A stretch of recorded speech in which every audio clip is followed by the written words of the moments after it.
Well, welcome everybody. My name is Leslie Holland. I'm an assistant professor and extension fruit crop pathologist here at UW-Madison. And on behalf of UW-Madison and the University of Minnesota Extension, we welcome you to our Advanced Apple Production and Management webinar series. Today, we will be discussing bloom thinning with Dr. Amaya Atucha, who's an associate professor and extension fruit crop specialist at UW-Madison. Before we jump into our webinar today, we ask that attendees remain muted during the talk, and please enter questions in the chat box for our Q&A at the end of the presentation today. Additionally, we hope that you'll stick around to the end of the presentation to complete a very brief survey about our webinar series. And finally, before I switch things over to Dr. Atucha, I want to advertise our last webinar of our webinar series on advanced apple production, and that's going to be on April 14th on ground management. And you can register for these webinars and even watch previously recorded webinars at the links that I will share with you in the chat here in a moment. So with that, Amaya, I will let you share your screen. Great, thank you. Let me go and start sharing. There we go. Can everybody see that? Fine.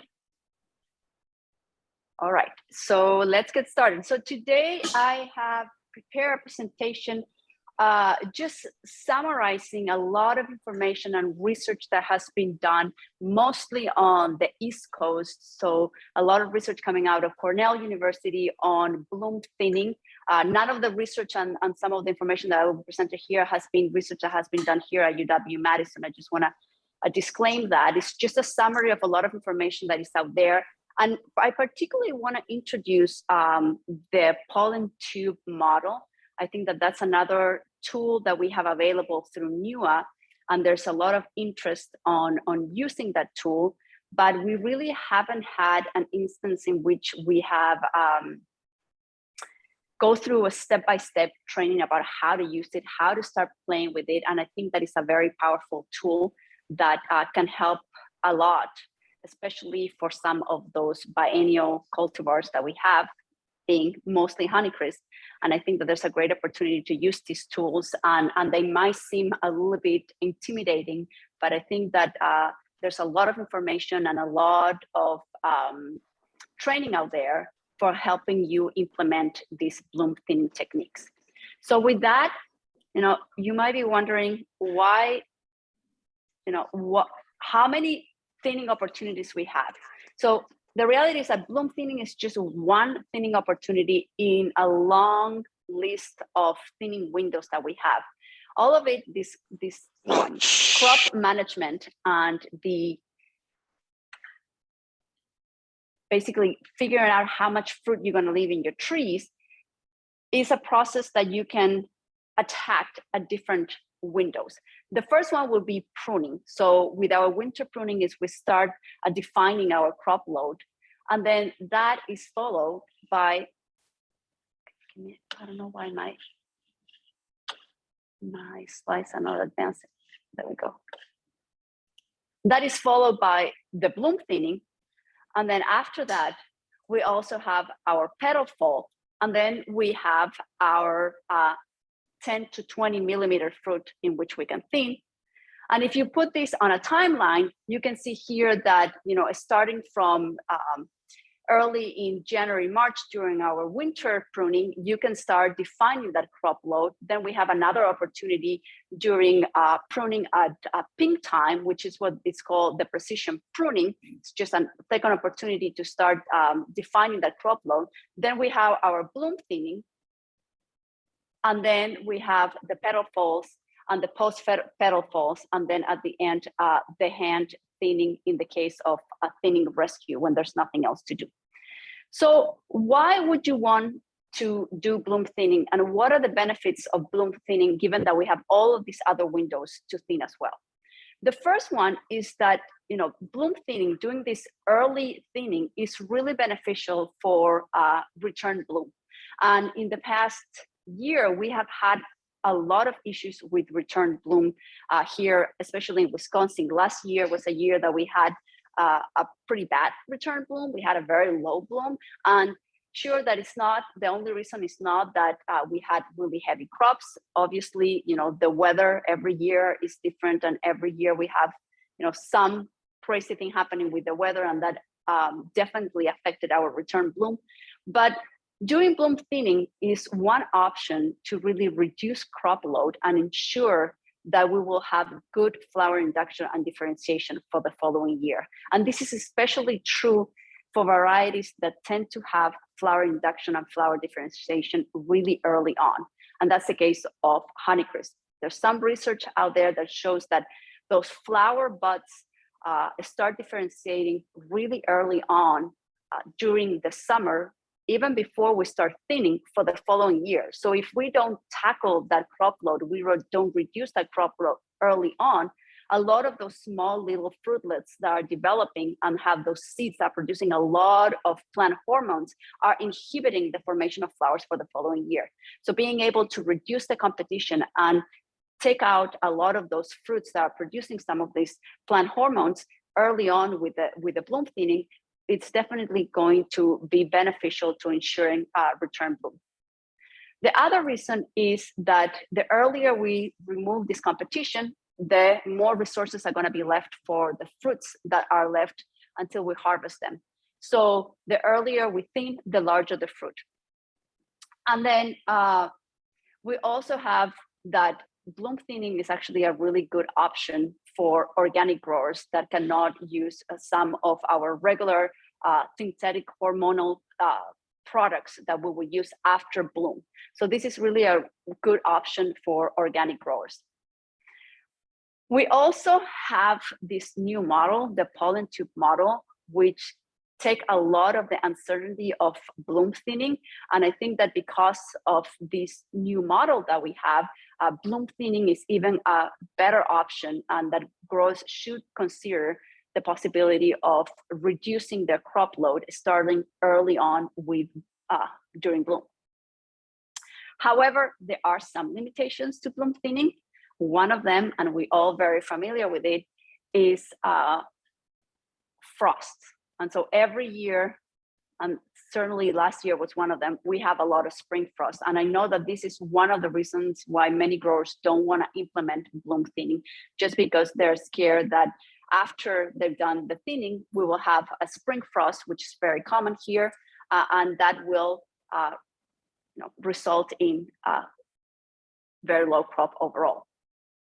And then the other aspect of what makes maybe bloom thinning a reason why not a lot of growers have adopted it is that the spraying during bloom time can be a little bit subjective, because it's just based on a percentage of bloom, and that is kind of difficult sometimes to determine when you get to that percentage of bloom.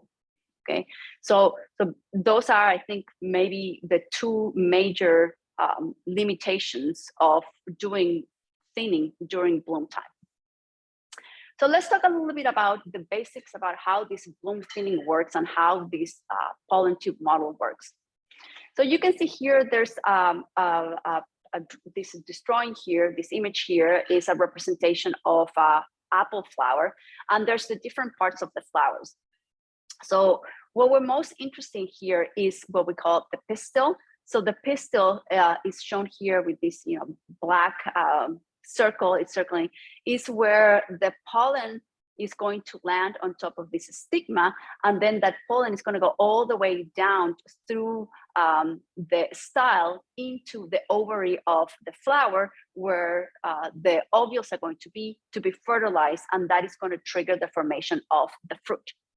And so you can see in this image on the right side that it shows you exactly what happens when the pollen grains are land on the stigma, usually with the activity of our pollinators, and then they start germinating. So that pollen is going to germinate and it's going to produce a tube that is going to grow all the way until it reaches down here in the ovary where the ovules are, and it's going to fertilize them, and then the flower, the fruit is going to start forming. So when we're thinking about this pollen tube model, what we're really looking at is we are trying to understand how these tubes grow to reach the ovules that are down in the ovary. So when the pollen lands on the stigma, it doesn't necessarily mean that there's going to be fertilization. So what happens here is that this pollen tube, again, has to germinate and grow all the way down the styles that you can see here, all the way down until they get to the ovules to fertilize them. And this is depending on one major factor, which is temperature. So the pollen tube growth model, basically what it does, it calculates what's the time that it takes for those tubes to grow from the top of the stigma all the way until where the ovules are for fertilization. And this is dependent, as I said, on temperature. So here's a couple of graphs from a publication that shows how temperature affects the rate of growth of these pollen tubes. And you can see on the y-axis that there's the pollen tube length in millimeters. And then you can see also on the x-axis here that is the hours after pollinization, basically the hours after the pollen has landed on those stigma.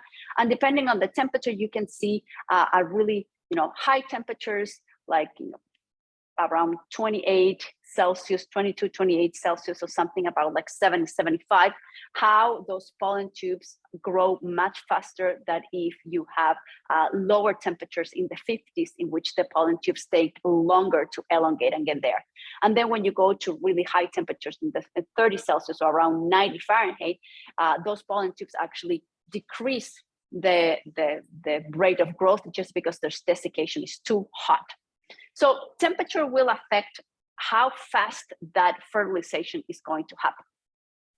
And these models have been developed for multiple cultivars. However, we don't have models for all of the cultivars. Currently, there's models to calculate how fast these pollen tubes are going to grow for varieties as Fuji, Gala, Golden Delicious, Honeycrisp, Red Delicious, and Pink Lady. Those are the current models that we have available that can predict, based on the weather forecast, how fast those pollen tubes are going to grow. So how do you use this pollen tube model? How do you use it to do this bloom thinning? Well, the first thing, as with every thinning strategy that we're going to use, that we need to know is what is the desired crop load per tree. So that's the first thing that you need to determine. How many apples are you going to have in those trees? And I'm not going to go into the exercise about how to determine that. We've published a lot of articles about how to do that. You can find a lot of information on the internet how to do that based on your rootstock, your variety, and your your planting density and the age of your trees. But let's say, for example, that if you want to have 80 fruits per tree, well, what that basically means is that you will need to have 8 of those king blossoms set a fruit, okay, to get to those 80 fruits per tree. So of all the blossoms that you have, you only need 80 of them to actually get fertilized for that pollen tube to reach those ovules and fertilize them to have a fruit. And so to be able to use them all, one of the things that you need to know is you need to know how long those pollen tubes need to travel to be able to fertilize those ovules. And this is where additional information needs to get into the model that requires you to measure things in the orchard. It requires you to measure some of the length of the style so that you can start calculating how long it will take for those pollen tubes to fertilize the ovules. So we need to be able to measure the lengths of the styles. And to do that, the way that the models were developed, and these models were developed by researchers in Virginia Tech University and Cornell University, the way that they did it is that they measure the length of the styles from the top, from the stigma, all the way until the base by removing the petals. So that's an easy way of doing. They remove the petals and they measure with either, you can use calipers or rulers, and they will measure the length of those styles, which is basically how long the pollen tubes have to travel to fertilize. And the recommendation is to measure between 30 to 50 flowers to get an average of how long those styles are. And so here I have a couple of pictures from some researchers that show how to do this. So you can see here in this picture, it shows what they're actually measuring. So the length of the style from the stigma all the way to the base. In this case, they've removed the petals so they're able to see the very base of the flower here. And you can use, as I said, you can use as a ruler, or you can also use an electronic caliper. You want to measure enough flowers so that you can have a good average representation of what is the length of the style for that particular cultivar that you want to thin, and a particular block, obviously. So then after you've determined your crop load, desired crop load, you have the information of the length of your style. The next thing that you want to do is that you need to start counting the number of pink blossoms that open.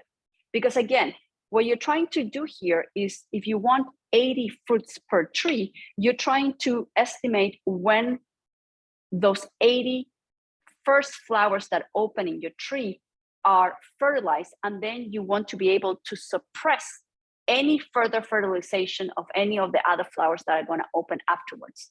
So you need to count, and here again, this requires that you pick some of the trees in your block that you're going to be thinning that are representative of the entire block, and count how many of these king blossoms are open. And once the desired number of these king flowers are open, you can actually start using the model.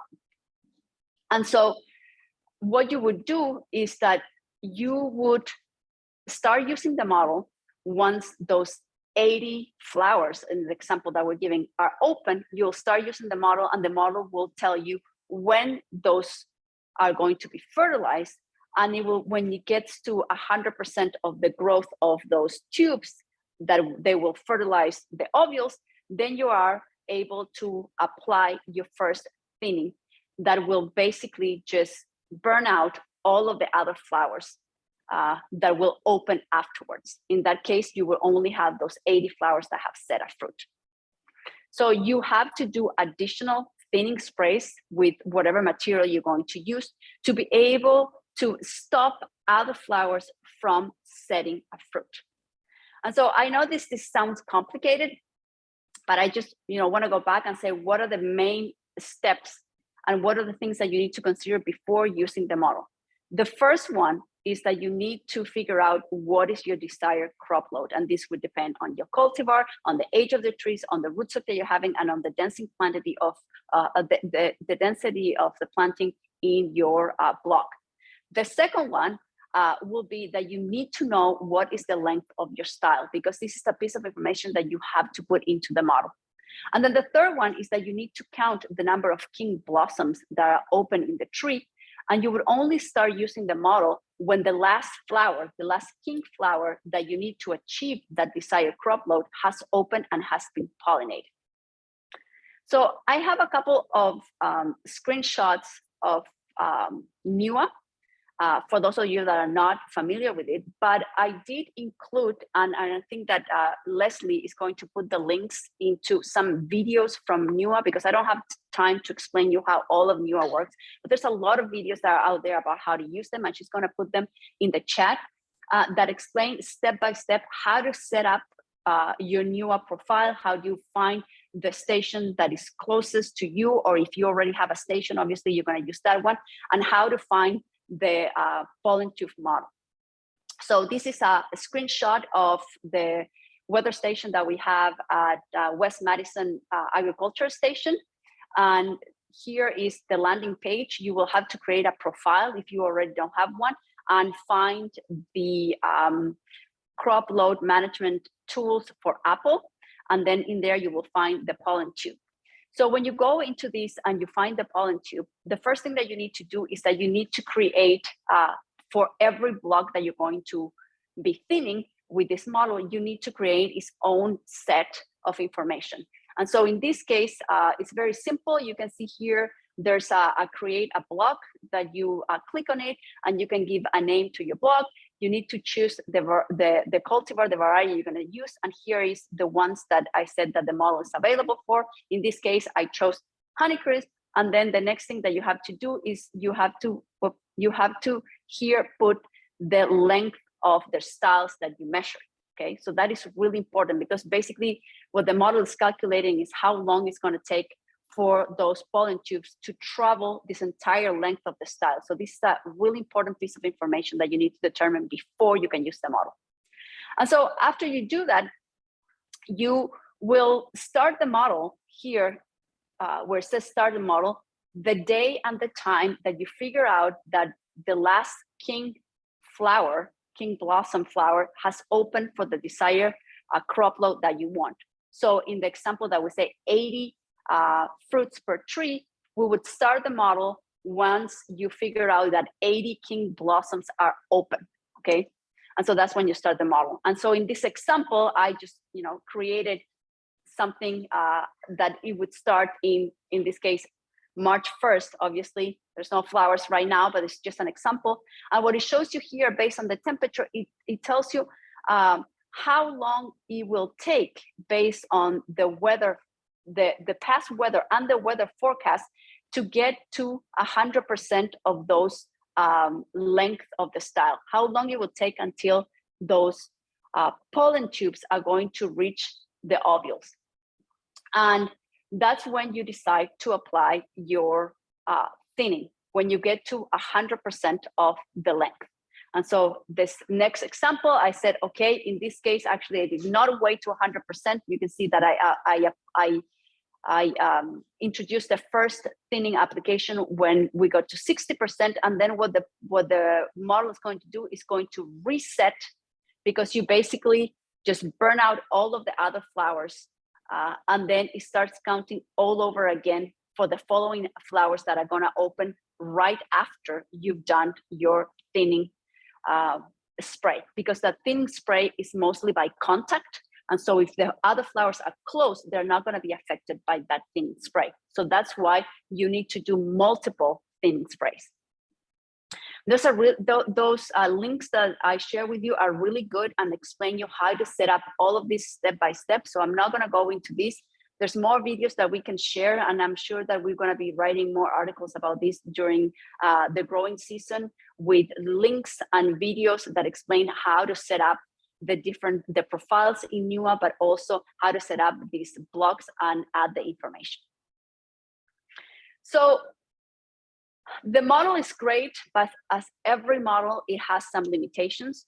One of the limitations of the model is that it actually assumes that when the flowers open, they are automatically pollinated, and that is not always the case. So it assumes that you have really good bee activity. And so this might not be necessarily the case when we have very cool days, when the temperature is around 50 Fahrenheit. Bees don't like to go out when it's cold. So you're not going to have, even if the flowers are open, they're not necessarily going to be pollinated right away. It also assumes that there's not a lot of variability between trees, because you're not measuring all the trees. You're just doing these measurements to get the basic information to run the model on maybe 5 or 10 trees per block. And if there's a lot of variability across your trees, obviously it's not the same information for all of them. So one of the limitations of the model is that it assumes that there's very little variability. And the other limitation of the model is that it's only currently available for 6 cultivars. So we don't have a model that works for all of the apple cultivars that we grow, and especially for some cultivars that are secondary cultivars or more niche cultivars that many growers have here in Wisconsin. For those, we don't have the model available. So that is related to how to use the pollen tube model. Now, what I want to talk about is the other part, which is what kind of products you can apply to be able to thin during bloom time. So the pollen tube model helps you define when to apply those products. But there's many choices in terms of different materials that you can use for bloom thinning. And so the first one, and I think the one that has been probably researched the most, but disclosure, we don't have a label to use liquid lime sulfur as a bloom thinner in Wisconsin. We can use it for disease control during bloom, but it's not labeled to use as a thinner. Okay, so this product has been extensively researched. Is probably one that is the one that you're going to find most information out there.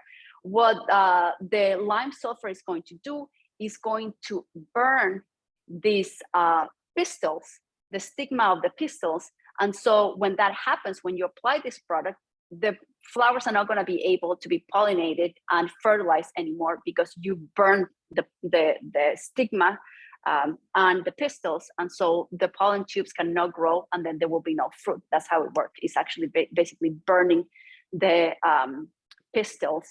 And it's even burning some of those pistils that might still have some of those pollen tubes growing, okay, even before they reach all the way down. Because it burns, it can also produce some toxicity on leaves, and it can also produce some finishing problems. There can be some russeting depending on the conditions. This is especially true when the weather is wet, and it takes a very long time for things to dry after we have some of those heavy rains during spring. So when you apply lime sulfur under these conditions, this could actually generate a little bit of russeting in the fruit, in the finishing of the fruit. There's a lot of research showing that it works really well when you combine it with oil. And there's research that shows that you can use fish oil, soybean, or summer spray oils. All of them work relatively well. The last things I've read is that, you know, fish oil seems to be the best one, but it's very much comparable with the other ones. And when you use this product with the pollen tube model, you can actually achieve most of the thinning that you require just by doing the bloom thinning. It's very, very efficient, but it will require that you do multiple applications of the lime sulfur, and the same is true for other of the products that I'm going to be showing. The other advantage that lime sulfur has is that it's organically approved, so organic growers can use also lime sulfur. So this is probably one of the best alternatives for bloom thinning in terms of materials. Again, it has no label in Wisconsin as a thinner, as a bloom thinner. It has a label to be used for disease control, okay? Then the second product is the ammonium thiosulfate, or ATS, and you know the recommended rate of application is about 2.5%. This product is a little bit less effective than the lime sulfur, and the reason why it's a little bit less effective is that it only burns the stigma of the pistil, so the very top of it, not the entire style. So when we use this product, instead of the lime sulfur, you actually want to apply it a little bit before you have reached the 100% of the pollen tube growth. So you want to apply it before the model shows you that you've reached all of the length of those styles in the model. Can also cause a little bit of toxicity, but there hasn't been any problems showing that this can produce any fruit russeting. That is the case with the lime sulfur. You can also achieve a substantial amount of thinning using the ATS during bloom period. So very effective as well, but just as the lime sulfur, it will require several applications because you want to keep burning all of the flowers that are opening past the target for your crop load. This product is not registered as a thinner either. It's actually registered as a fertilizer, okay? Then the third product is more of a hormone product, so it's not a caustic product, which is Maxell, and I know that many of you are familiar with this product, not for bloom thinning, but rather for post-bloom thinning. It's overall a mild thinner at bloom, so it's not going to thin aggressively. It has shows better results when you apply them during warmer weather. So the temperature has to be over 65. When you have cool temperatures and you apply this product, it's not very efficient. That's what the research have shown. Because it's a hormone, what it's going to do is can also have a positive effect on fruit size overall, because it actually promotes cell division in fruit, and this will result on bigger fruit at harvest. So that is for the Maxell. Another one that is a fourth alternative in terms of materials would be another hormonal product will be products like Promoline. In this case, it has showed a little bit of inconsistent thinning. It has been tested, but it's not as consistent as the previous ones that I've showed. It also works better when the temperature is warmer, so over 65. Application has to be earlier than for the other products. You actually want to apply them when you are at king bloom. So when your king flowers are at bloom, the earlier you apply this product seems to work a little bit better than the other ones. The fifth product that we have is NAA, which many of you, again, are very familiar with this product, just applying post-bloom thinning. And there's a couple of commercial products, brands. This is also a mild thinner during bloom time. It has a really good results with return bloom. So when you apply NAA during bloom thinning, it actually helps with return bloom. That's good results with that. The recommendation for this product is about 10 parts per million, or about 4 ounces per 100 gallons. The next product on the same line, also as plant growth regulator, is NAD or NAD. This one is, again, a mild thinner when you apply them at bloom. So all of these products tends to be pretty safe. You're not going to over thin if you're applying these products during bloom time. It also has a positive effect on return bloom, just like NAA. And the rate of application is a little bit higher than with NAA. It's about 8 ounces per 100 gallons. That's what it has been tested. And then the last product is Regalia. This, there has been a lot of interest from the organic growers on applying Regalia as a bloom thinner. The problem is that the results are inconsistent on the research that I review. In some cases, it seems to work well. In some others, not really. So it's not as reliable as the previous ones that I showed, and definitely not as reliable as ATS and the lime sulfur that seems to have the best results. This is organically approved, which obviously is a big advantage for the organic growers, and it also provides some disease control. So for fire blight or cedar rust, can also, applying Regalia as a bloom thinner can help a little bit with the control of those diseases. And it can be also mixed with oil. So about 1 or 2% of oil can help with the application of this product for bloom thinning. Some other recommendations in terms of bloom thinning, if you are interested on starting playing with bloom thinning and testing it in your orchards, it's that it's particularly beneficial for cultivars like Honeycrisp that had really a strong biennial tendency. I think that this is where you're gonna get the most benefits when you are trying to thin Honeycrisp and reduce that biennial tendency, is by applying bloom thinning on this type of varieties.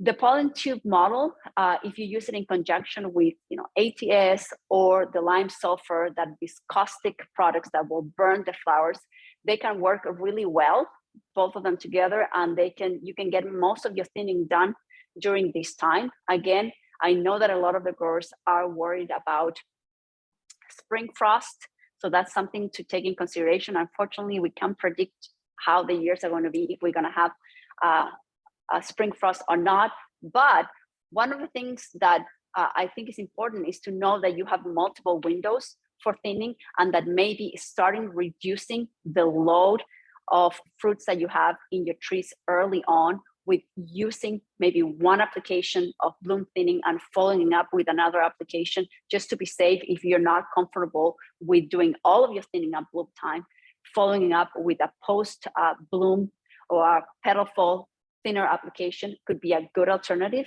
to start using the model and start getting familiar with it.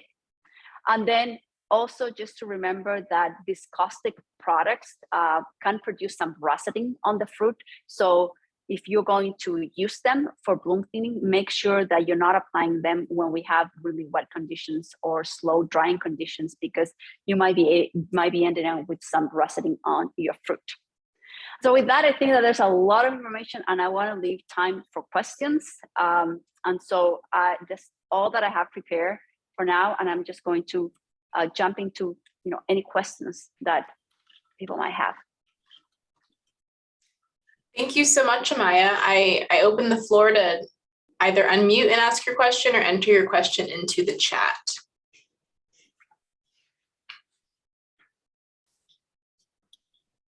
And maybe while folks are brainstorming, I have a quick question, Amaya, about some of the products you mentioned that are registered as fertilizers or even disease controlling agents. Do you know if they're on track to be registered for bloom thinning or?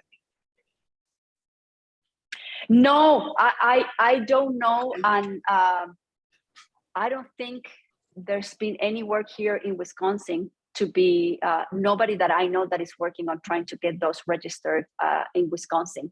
And the problem that we always have here in Wisconsin is that we're a small industry. And because we're a small industry, there's not such a big push to get this product registered from the companies. I will be hoping that they will get registered. Right now, we don't have them. So, my duty as, extension is I can't tell you that you can apply them as thinners because they don't have the label. They can be applied for other purpose. We do have, you can apply them for disease control, but they're technically not legally registered to be used as thinners. And that's unfortunately the story. But I don't know anybody that is working on that. Unless, Leslie, you want to start working on getting some of these products registered here. I'm going to have to also cure fire blight with that research too. So 2 birds, 1 stone. Other questions from our audience? Again, feel free to unmute. Oh, all right. There's one in the chat, Amaya. How similar are the pollen tube growth models for the different cultivars? And the second question, that is, could the model be used approximately for other cultivars? I don't have a good answer for that. I don't know if anybody has done that kind of research. What I do know is that folks at Cornell, Greg Peck at Cornell is part of a bigger grant that they're doing a lot of work on crop load management. And some of the work they're doing is expanding the pollen tube model. So I would anticipate that in the years to come, there will be an expansion and more cultivars will be included. Ideally, what we will want to have is a universal model that works for all of the cultivars. And I'm pretty sure that they've thought about it and they're probably already working on that. But right now, there's no information saying, use the model for Fuji, it works for all of these other ones. It doesn't. I know that we have one of our growers here in Wisconsin that has one of the SARE grants that is trying to do something similar. So we'll wait to see what type of results he gets. But at the moment, I don't have any information about it. I'm sorry. Thank you, Amaya. There's a question that snuck in before that. Do you expect a lot of variability of style length within a variety? Well, there can be variability because I think that, first of all, not all flowers are the same. So what you really want to concentrate here, and this is maybe something that I didn't really highlight a lot, is the king flower. That is really the one that we want to measure because that's the one that we want to set the fruit. So when you're measuring the length of the styles, we're really looking at the king flowers. And there can be a lot of difference. We know that flowers that are grown on terminal buds are not the same as the flowers. They might not have the same quality as some of the flowers grown in spurs. That's why you want to measure enough flowers to get an average. So there's can be quite a bit of variability among flowers. About 25 to 50 flowers you will want to have kind of like a representative number to get an average. But yes, there is variability. And there's variability every year. So that's the other thing. That's why you want to measure them every year. Perfect. There's another question I got before these two to myself in the chat. For smaller growers, like a homeowner who only has maybe 3 to 4 dwarf-sized trees, can hand thinning be used? Absolutely. Yeah. Perfect. Right. The other thing that can be also used, and this is relevant for some of the smaller growers, that another thing that you can do is that you can also apply the materials for bloom thinning without necessarily using the pollen tube. What you can do is you can estimate what is the percentage of open king blossoms that you have. And if you say, I estimate that I have, let's say, 500 flowers in my tree, and I only want 1/5 of those flowers. When you consider that a fifth of those king flowers are open, you can go ahead and apply some of these caustic products, but you will have to, again, apply them several times to be able to burn all of the following flowers that are going to be opening, okay? So the pollen tube model is like every model is a more precise way of doing it. But if you're going to use bloom thinning as one of the multiple windows of thinning, and you are considering also doing a petal fall thinning, and you don't want to put all of your eggs in the basket of doing the bloom thinning, you can obviously be more relaxed about how much you are thinning off in terms of the blossoms, and then follow up with a petal fall thin. Another question here. Will reducing viable flowers reduce the risk of fire blight as well?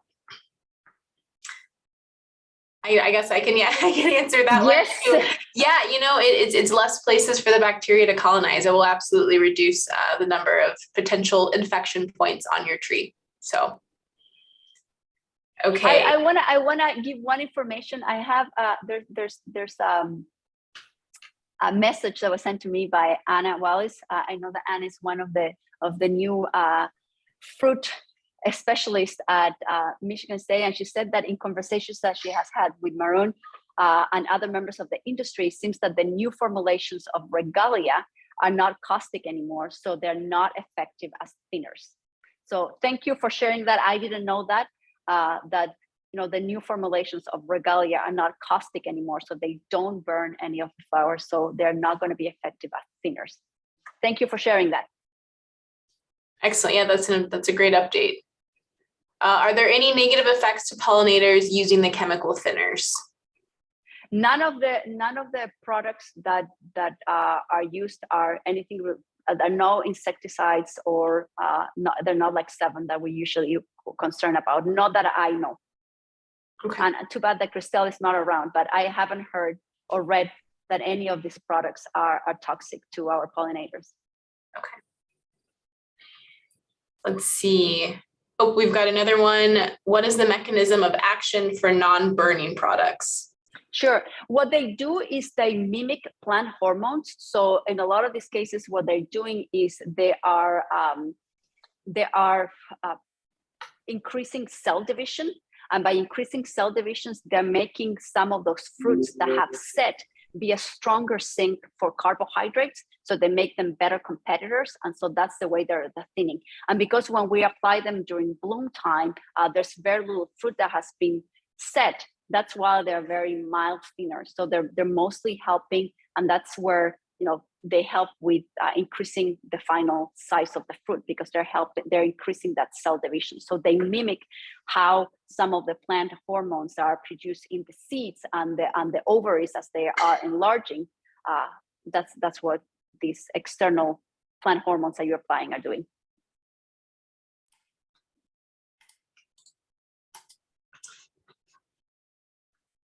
I don't see any new. Oh, here's one. Okay. What is the correct procedure when using hand thinning? Is it possible to create a problem for next year's fruit by using the wrong technique? For hand thinning? Yes. So, not really. The problem is, like, can you get to all of the blossoms that you have to thin? That is the limitation with hand thinning. That is, not a viable technique commercially. If you're only going to do it on 1 or 2 trees that you have in your backyard, sure. What I would recommend you is just take all the lateral flowers and keep the king flower. That's the best way to do it. But commercially, it's impossible to get to them in time, and the amount of labor is just unthinkable. I can only imagine. I'm going to put the links that Maya shared with everyone before in the chat again to access some of those resources for the pollen tube model. And there's a lot of information in that link from NUA, the knowledge base. There's a lot of really good videos. If you're not familiar with NUA, it's a great tool that we have here. We have done a lot of articles about how to use NUA, and the videos that they make are great, and they guide you step by step about how to set up all this information. And so I would highly recommend you that you go and visit them and watch them before before we get to bloom. There's still time. Excellent. And right, there's a fire blight model as well that can also be used. That's definitely going to be an important thing for us to think about this season. As other folks think about their questions, I'm going to go ahead and initiate that poll that was promised. And if everyone wouldn't mind completing it, we'd greatly appreciate your feedback. But please we've still got plenty of time for other questions for Amaya.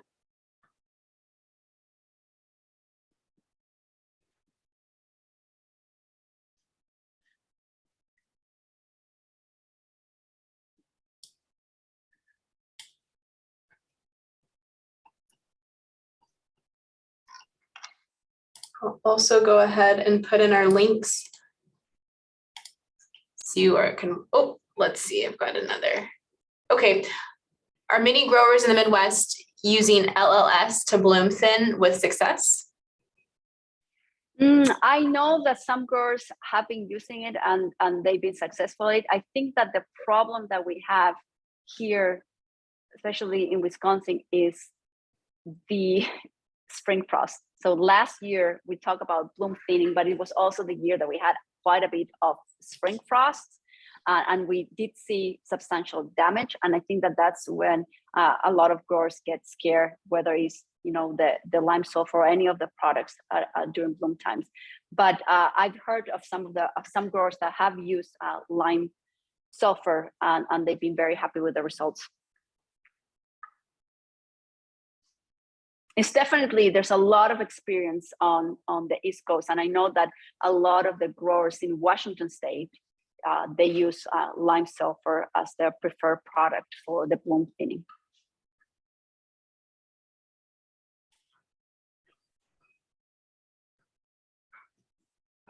Okay, I think I'm going to end that poll. I've seen the results start to slow.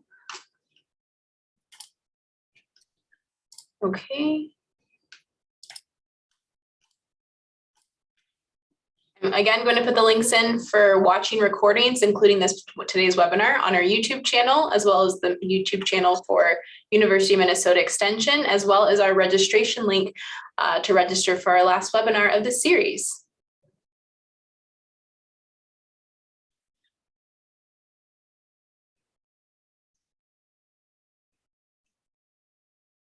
Okay, I don't see any more questions coming in the chat or any mics unmuting. Wonderful. Thank you, Shelley. And thank you, Amaya, for your time today and your knowledge on bloom thinning. Thank you. And if you have any questions, please, send us an email. We're happy to, help with any information or direct you to, other sources of information. I'll just put my email there in the chat. So if anybody wants to contact me about this information that I presented today, please feel free to do so.